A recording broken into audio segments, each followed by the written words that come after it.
Hello students, हम individual series, discrete frequency series and continuous frequency distribution के लिए arithmetic mean calculate करना सीख चुके हैं। अब जैसा कि मैंने आपको बीच में ये बताया था कि जो मीन का फॉर्मूला है किसमें, एज्यूम्ड मीन मेथड में एंड शॉर्टकट मेथड में, वो कैसे आया। तो मैंने आपको बताया था कि ये मैं अभी नहीं बताऊंगा, बाद में बताऊंगा जब हम मीन की प्रॉपर्टीज डिस्कस करेंगे। तो आज हम मीन की कुछ इंपॉर्टेंट प्रॉपर्टीज डिस्कस करेंगे और ये भी देखेंगे कि वो फॉर्मूला कैसे आया। तो वो फॉर्मूला क्योंकि बेस्ड है मीन की कुछ प्रॉपर्टीज पर, इसलिए हमने उसका डिस्कशन अभी तक होल्ड कर रखा था। तो हम डिस्कस कर रहे हैं मीन की कुछ प्रॉपर्टीज। तो प्रॉपर्टीज डिस्कस करने के लिए हम कुछ एग्जाम्पल यूज करते हैं। तो यहां पर मैं कुछ नंबर्स लिख देता हूं, x की कुछ वैल्यूज 10, 20, 30, 40, 50। ओके, तो ये मैंने कुछ वैल्यूज लिख दी और ये एक इंडिविजुअल सीरीज है। ओके, और हमें इनका मीन कैलकुलेट करना है। तो कैसे हम मीन कैलकुलेट करेंगे, हम डायरेक्ट मेथड यूज कर लेते हैं। ओके, तो क्या करेंगे, हम सारी वैल्यूज को ऐड कर देंगे, यानी हम समीशन xi कैलकुलेट करेंगे।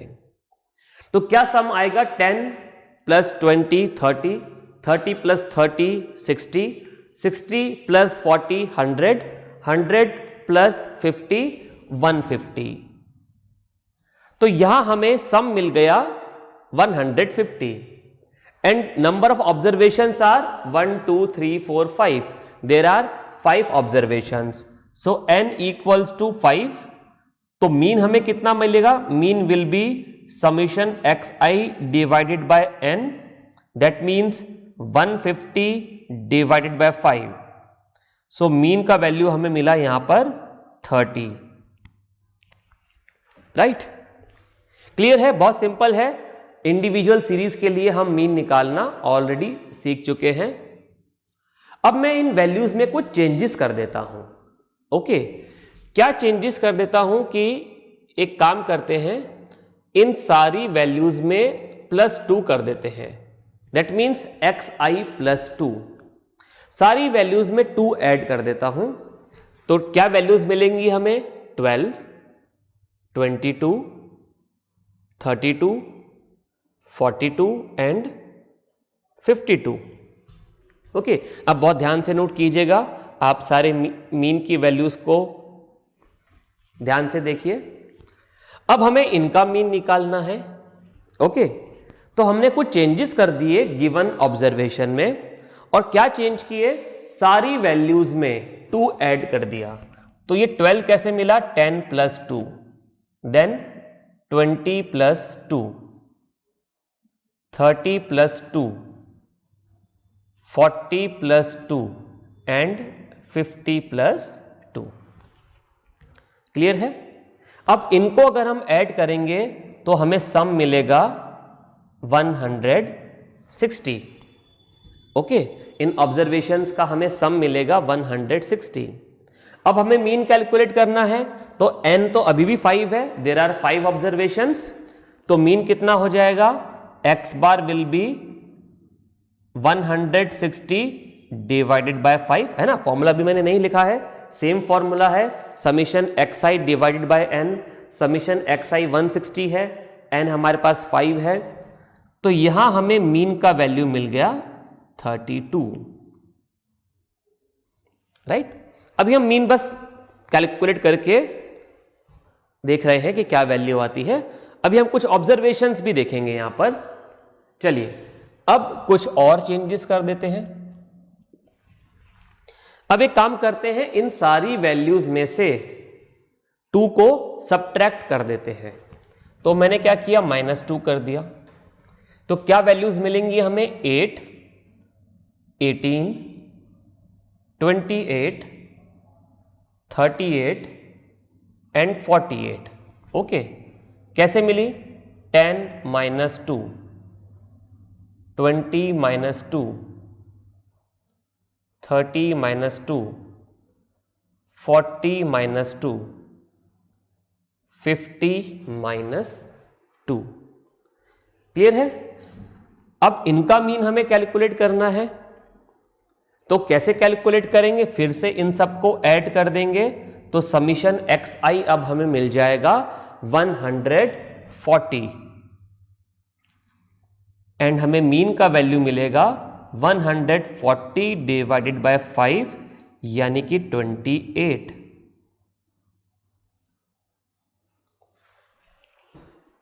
ओके, क्लियर है? चलिए अब कुछ और चेंजेस कर देते हैं। अब मैं यहां पर xi की वैल्यूज को मल्टीप्लाई कर देता हूं 2 से, तो हमने कर दिया 2xi। Okay, 2xi multiply by 2, तो हमें वैल्यूज मिल गई 20, 40, 60, 80 एंड 100। ठीक है, अब हमें इन ऑब्जर्वेशंस का मीन कैलकुलेट करना है, तो हम फिर से समीशन xi निकाल लेते हैं और समीशन xi अब हमें मिलेगा 300 और मीन का वैल्यू आ जाएगा 300 डिवाइडेड बाय 5 यानी कि मीन का वैल्यू आया 60। ओके, अब एक लास्ट ऑपरेशन और परफॉर्म करते हैं। क्या कि हम xi की वैल्यू को डिवाइड कर देते हैं 2 से, सारी वैल्यूज को, तो 10 डिवाइडेड बाय 2 5, देन 10, 15, 20, 25। अब हमें इनका मीन कैलकुलेट करना है, तो सारी वैल्यूज को ऐड कर देते हैं। अब हमें समीशन xi मिलेगा यहां पर 75 और मीन हमें मिलेगा 75 divided by 5, that means 15। Okay, तो हमने क्या किया, एक गिवन सेट ऑफ ऑब्जर्वेशंस के लिए मीन कैलकुलेट किया एंड देन हमने इन ऑब्जर्वेशंस में कुछ चेंजेस किए। क्या चेंजेस किए हमने सारी ऑब्जर्वेशन में एक कांस्टेंट नंबर को प्लस कर दिया, ऐड कर दिया, देन सारी ऑब्जर्वेशन में से एक कांस्टेंट नंबर सबट्रैक्ट कर दिया। अब आप कोई भी नंबर ले सकते हैं, मैंने एग्जांपल के लिए 2 ले लिया है, हम कोई भी नंबर ले सकते हैं, 3 ले सकते हैं, 4 ले सकते हैं, you can take any number. देन हमने एक कांस्टेंट नंबर से सारी वैल्यूज को मल्टीप्लाई कर दिया, तो ये कैसे मिला 20, 10 multiply by 2, then 20 multiply by 2, 30 multiply by 2, 40 multiply by 2 and 50 multiply by 2। And then हमने सारी ऑब्जर्वेशन को एक कांस्टेंट नंबर से डिवाइड कर दिया।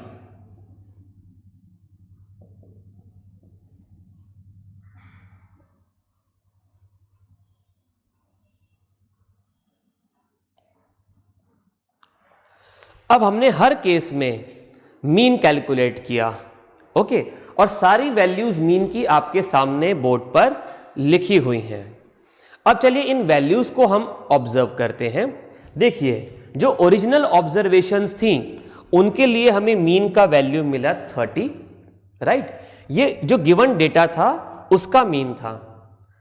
जब हमने इन सारी ऑब्जर्वेशन में से एक कांस्टेंट नंबर को ऐड किया, इन सारी ऑब्जर्वेशंस में एक कांस्टेंट नंबर को ऐड किया, तो हमारे पास मीन का वैल्यू आया 32।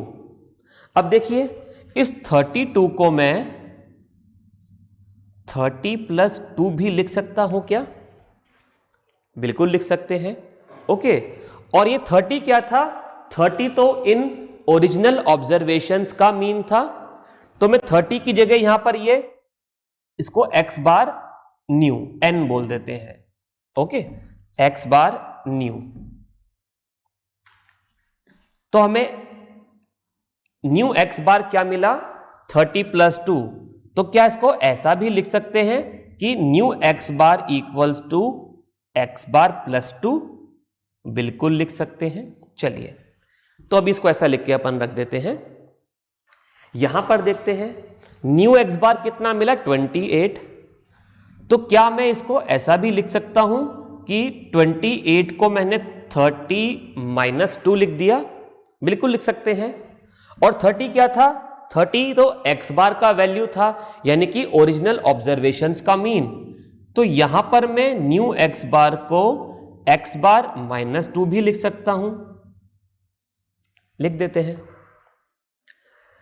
नेक्स्ट, जब हमने 2 से मल्टीप्लाई किया तब देखते हैं, तो हमें न्यू एक्स बार मिला 60। और 60 को मैं ऐसे भी लिख सकता हूं कि 30 × 2। और 30 क्या था? 30 एक्स बार का वैल्यू था, तो हमने न्यू एक्स बार को लिख दिया एक्स बार × 2। ओके, क्लियर है? एंड देन लास्ट में हमें मिला न्यू एक्स बार का वैल्यू 15, और मैं 15 को ऐसे भी लिख सकता हूं 30 / 2। और 30 क्या था? 30 एक्स बार का वैल्यू था, तो हमें न्यू एक्स बार मिल गया एक्स बार / 2। क्लियर है? अब हम इनको ऑब्जर्व करते हैं। तो क्या ऑब्जर्वेशन हमें मिला? जब हमने सारी वैल्यूज में किसी कांस्टेंट नंबर को ऐड कर दिया, तो इन ऑब्जर्वेशन के मीन में भी वही नंबर ऐड हो गया। नया मीन कितना मिला? 32, यानी कि 30 + 2। और 30 क्या था? गिवन ऑब्जर्वेशंस का मीन। तो जब हमने सारी ऑब्जर्वेशन में एक कांस्टेंट नंबर ऐड किया, तो मीन भी उसी नंबर से चेंज हो गया, मीन में भी वही नंबर ऐड हो गया। ओके, जब हमने सारी ऑब्जर्वेशन में से एक कांस्टेंट नंबर को सब्ट्रैक्ट किया, तो न्यू मीन कितना मिला? 30 - 2, यानी कि ओल्ड मीन -2। ओके, यानी कि जब हमने सारी ऑब्जर्वेशन में से एक कांस्टेंट नंबर को सब्ट्रैक्ट किया, तो मीन में से भी वही वैल्यू सब्ट्रैक्ट हो गई। ओके, जब हमने सारी ऑब्जर्वेशन को एक कांस्टेंट नंबर से मल्टीप्लाई किया, तो मीन भी उसी नंबर से मल्टीप्लाई हो गया। और जब हमने सारी ऑब्जर्वेशन को एक कांस्टेंट नंबर से डिवाइड किया, तो मीन भी उसी नंबर से डिवाइड हो गया। यानी कि अगर हमें गिवन ऑब्जर्वेशंस का मीन पता हो, तो हम अगर इनमें से कोई भी चेंजेस कर रहे हैं, तो न्यू ऑब्जर्वेशंस का मीन हमें अलग से कैलकुलेट करने की जरूरत नहीं है। जब हमने इन ऑब्जर्वेशंस का मीन कैलकुलेट कर लिया, और मैंने ऐसा बोला कि add 2 to all the observations and now calculate the mean, तो हमें अब इसके लिए मीन कैलकुलेट नहीं करना, क्योंकि सारी ऑब्जर्वेशन में 2 को ऐड किया है, तो इन ऑब्जर्वेशंस के मीन में भी 2 ऐड कर दीजिए। There is no need to apply this process, add all the values, calculate summation xi and then apply the formula and then get the value of mean. Simply add the same number to this mean and you will get the new mean. And similarly subtraction, multiplication and division में भी ऐसा ही होगा। तो यहां से हम ये बोल सकते हैं कि मीन की एक बहुत ही इंपॉर्टेंट प्रॉपर्टी है, और वो क्या है मैं डिक्टेट कर रहा हूं, आप लिखिए। ओके, मैं प्रॉपर्टी डिक्टेट कर रहा हूं, आप नोटबुक में लिखिए। If a constant number is added, subtracted, multiplied और divided by all the observations of a given series, then the mean of the given series will also get will also get added, subtracted, multiplied or divided by the same number. Okay तो ये property है mean की कि अगर हम सारी observation में, एक गिवन सीरीज की सारी ऑब्जर्वेशन में किसी कांस्टेंट नंबर को ऐड, सब्ट्रैक्ट, मल्टीप्लाइड या डिवाइड कर दें तो उन ऑब्जर्वेशन का मीन भी उसी नंबर से ऐड, सब्ट्रैक्ट, मल्टीप्लाइड या डिवाइड हो जाएगा। आप 2 की जगह किसी भी और नंबर को लेकर ये कंफर्म कर सकते हैं प्रॉपर्टी को। हमने जो क्वेश्चंस अभी तक सॉल्व किए हैं एग्जाम्पल, आप उनमें से कोई भी एक एग्जाम्पल लेके ये कंफर्म कर सकते हैं। आप एक एग्जाम्पल लीजिए, एक कांस्टेंट नंबर, कोई भी नंबर एज्यूम कर लीजिए। ओके, सिंप्लीफिकेशन के लिए सिंगल डिजिट नंबर अभी लीजिएगा आप। देन सारी ऑब्जर्वेशंस के लिए आप ये एक्टिविटी परफॉर्म करके देखिए और न्यू मीन कैलकुलेट करके देखिए और देखिए कि ओल्ड मीन और न्यू मीन में क्या आपको ऐसा ही कुछ रिलेशन मिल रहा है। बिल्कुल ऐसा ही मिलेगा।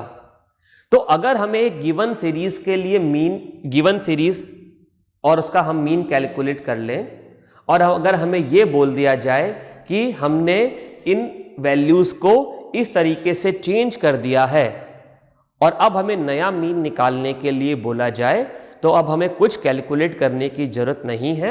हम जो ऑपरेशन हमने इन ऑब्जर्वेशंस पर परफॉर्म किया है वही ऑपरेशन, मैथमेटिकल ऑपरेशन यानी कि एडिशन, सब्ट्रैक्शन, मल्टीप्लिकेशन या डिवीजन, हम मीन पर भी अप्लाई कर देंगे और हमें न्यू मीन मिल जाएगा।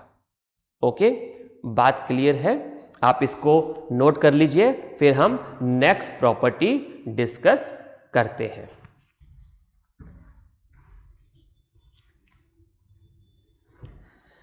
तो आपने इसको नोट कर लिया होगा, मैं इसको रब कर देता हूं एंड देन हम मीन का नेक्स्ट प्रॉपर्टी डिस्कस करते हैं।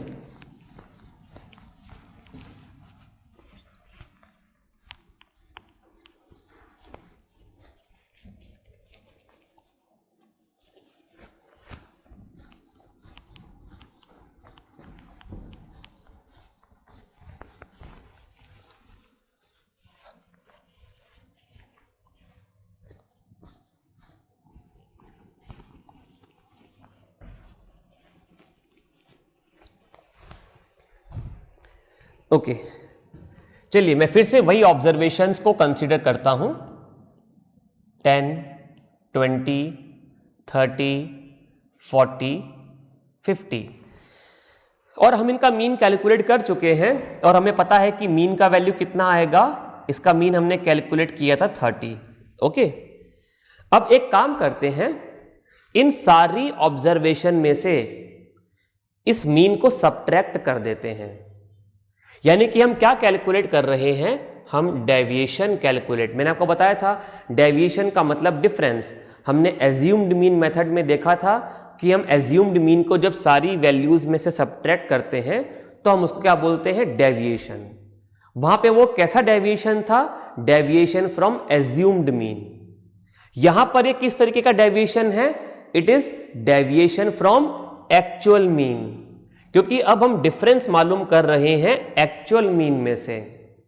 तो हम क्या करेंगे? सारी वैल्यूज में से इस मीन को सब्ट्रैक्ट कर देंगे। तो क्या मालूम कर रहे हैं? xi minus x bar, deviation. It is called deviation from actual mean. तो देखिए क्या वैल्यूज मिलेंगी? 10 minus 30 minus 20, 20 minus 30 minus 10, 30 minus 30 0, 40 minus 30 plus 10, 50 minus 30 plus 20। ये मुझे वैल्यूज मिल गई डेविएशन फ्रॉम एक्चुअल मीन। अब एक काम करते हैं, इन सारी वैल्यूज को ऐड कर देते हैं। तो क्या कैलकुलेट कर रहे हैं? समीशन x माइनस x बार। समीशन x माइनस एक्स बार। तो देखते हैं क्या वैल्यू मिलेगी, -20 एंड -10 कितना हो गया, -30, 10 + 20 + 30, तो -30 + 30 हो गया 0। तो हमें डेविएशन फ्रॉम एक्चुअल मीन क्या मिल गया, 0। तो क्या ये वैल्यू हमेशा 0 आएगी, आंसर इज यस।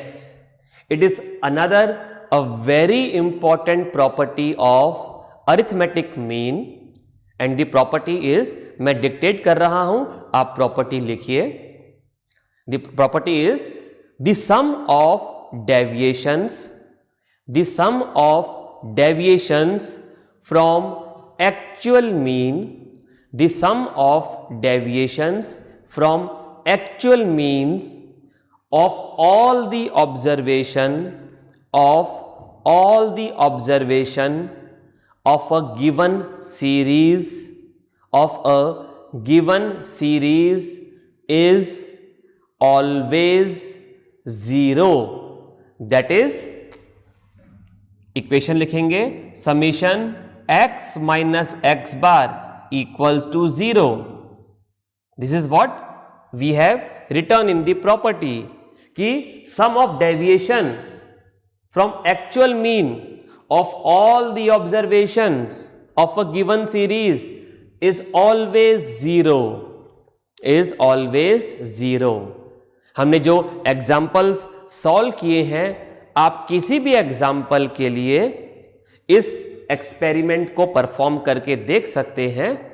कैसे करेंगे, गिवन वैल्यूज में से मीन को सब्ट्रैक्ट करेंगे एंड देन ऐड करेंगे और उसका सम कैलकुलेट करेंगे। चलिए हम इसका प्रूफ भी देख लेते हैं यहां पर कि ये कैसे आया। ओके, एंड देन उसके बाद हम ये देखेंगे कि वो जो फॉर्मूलाज हमने लिखे थे वो फॉर्मूलाज भी कैसे आए। तो बहुत सिंपल सा प्रूफ है इस प्रॉपर्टी का। हम कुछ ऑब्जर्वेशंस को यहां एज्यूम कर लेते हैं कि सपोज xi का वैल्यू है, कितने भी ऑब्जर्वेशंस हो सकते हैं। तो यहां पर मैं एक काम करता हूं कि n number of observations x1 x2 x3 up to xn। Okay, n number of observations मैंने एज्यूम कर लिए और जब इनका मीन कैलकुलेट किया तो हमने मान लिया कि इनका मीन कितना है, इनका मीन है x बार। ओके, अब मुझे क्या करना है, इन सारी वैल्यूज में से इसको सब्ट्रैक्ट करना है। तो हम एक जनरल फॉर्मूला देखना चाह रहे हैं, इस प्रॉपर्टी को हम जनरलाइज करके देख रहे हैं कि क्या ये प्रॉपर्टी हर केस में ट्रू होगी।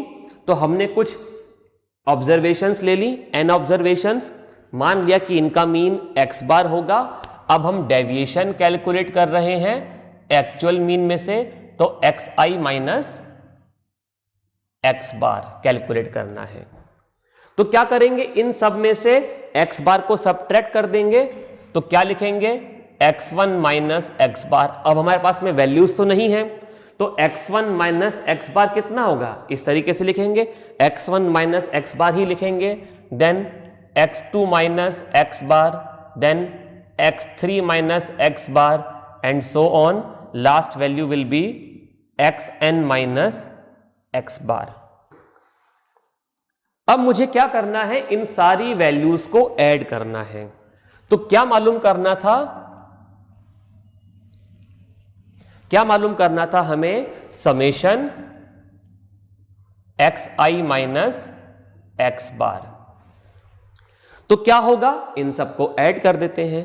फर्स्ट वैल्यू क्या है, x1 minus x bar plus second value x2 minus x bar, x3 minus x bar and there are n such values। तो last value will be xn minus x bar. Okay, अब इसको थोड़ा सा rearrange कर देते हैं, इसको हम थोड़ा सा रीअरेंज कर देते हैं। क्या करते हैं, इस x1 को and then x2, then x3 up to xn। इनको हम एक साथ लिख देते हैं और क्या करते हैं, देखिए ये minus x bar minus x bar minus x बार, लास्ट तक भी माइनस एक्स बार। ये कितनी बार माइनस एक्स बार लिखा हुआ है, देखिए ये n ऑब्जर्वेशंस हैं, सब में से x बार माइनस कर रहे हैं, तो ये n टाइम्स x बार लिखा हुआ है। ओके, तो मैं इसको ऐसा लिख सकता हूं कि x bar plus x bar up to n times, up to n times. ठीक है, देखिए ये क्या लिखा है, सारी ऑब्जर्वेशंस का सम, और उसे हम कैसे लिख सकते हैं, समीशन xi। सारी ऑब्जर्वेशंस का सम क्या लिखते हैं, समीशन xi, और ये n टाइम्स x बार लिखा है, तो मैं इसको n इंटू x बार भी लिख सकता हूं। कैसे, सपोज हमारे पास 2 प्लस 2 प्लस 2 लिखा है, तो 3 टाइम्स 2 लिखा है, तो हम इसको 3 मल्टीप्लाई बाय 2 भी लिख सकते हैं।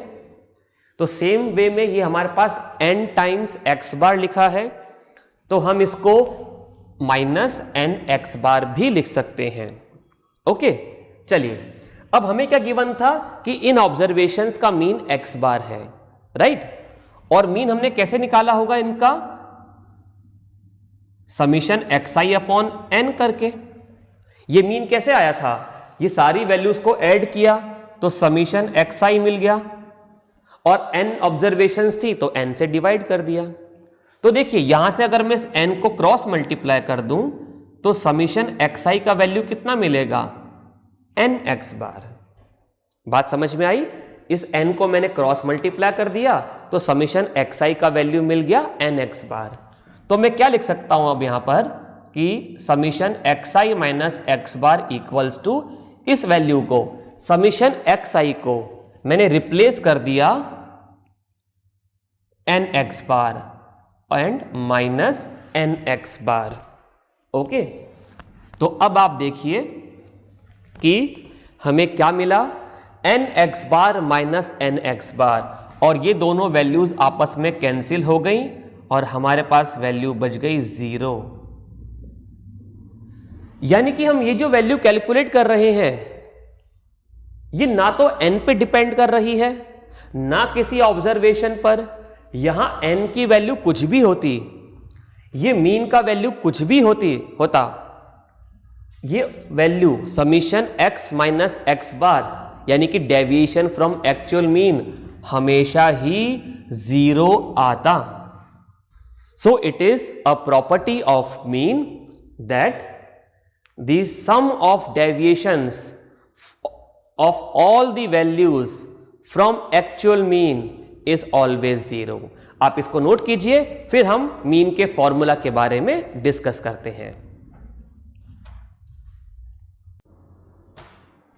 ओके, तो आपने ये प्रॉपर्टी नोट कर ली। अब मैं इसको रब कर देता हूं, और मीन की हमने इंपॉर्टेंट प्रॉपर्टीज को नोट कर लिया है। अब हम ये देखते हैं कि वो जो फॉर्मूला हमने लिखा था वो फॉर्मूला कैसे आया।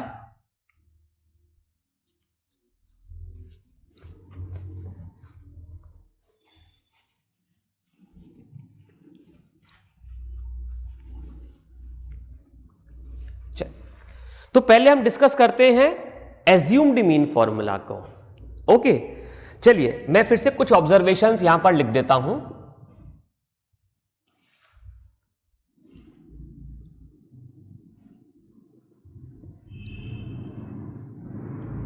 ओके, हमें इन ऑब्जर्वेशंस का मीन कैलकुलेट करना था और हमने एज्यूम्ड मीन मेथड फॉलो किया।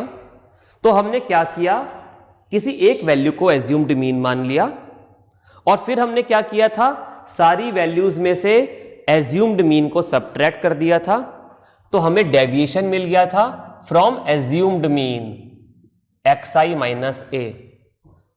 तो क्या वैल्यूज मिल गई थी, x1 minus a, x2 minus a, x3 minus a and xn minus a। ठीक है, ये ऑब्जर्वेशंस गिवन थी, और हमें इसका मीन कैलकुलेट करना था, तो हमने एज्यूम्ड मीन मेथड यूज किया और सारी वैल्यूज में से किसी एक वैल्यू जिसको हमने बोला एज्यूम्ड मीन, उसको सब्ट्रैक्ट कर दिया। तो ये क्या हो गया? Deviation from assumed mean.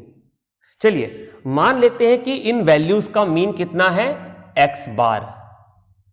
Okay, in values का मीन हम मान लेते हैं कि कितना है? x बार है। वो कुछ भी वैल्यू हो सकती है अकॉर्डिंग टू क्या ऑब्जर्वेशंस हमें गिवन है। अब हमने क्या किया? इन सारी वैल्यूज में से एज्यूम्ड मीन माइनस कर दिया। ओके, और इन वैल्यूज को हमने बोला डेविएटेड वैल्यूज। फिर हमने क्या किया? इन सारी वैल्यूज को ऐड कर दिया, समीशन डी मालूम कर लिया हमने, समीशन डी। ओके, या अगर हमें फ्रीक्वेंसीज गिवन है तो हमने क्या किया? इन वैल्यूज को फ्रीक्वेंसी से मल्टीप्लाई किया। अगर हमें फ्रीक्वेंसी डिस्ट्रीब्यूशन गिवन था तो हमने क्या किया? इन वैल्यूज को फ्रीक्वेंसी से मल्टीप्लाई कर दिया।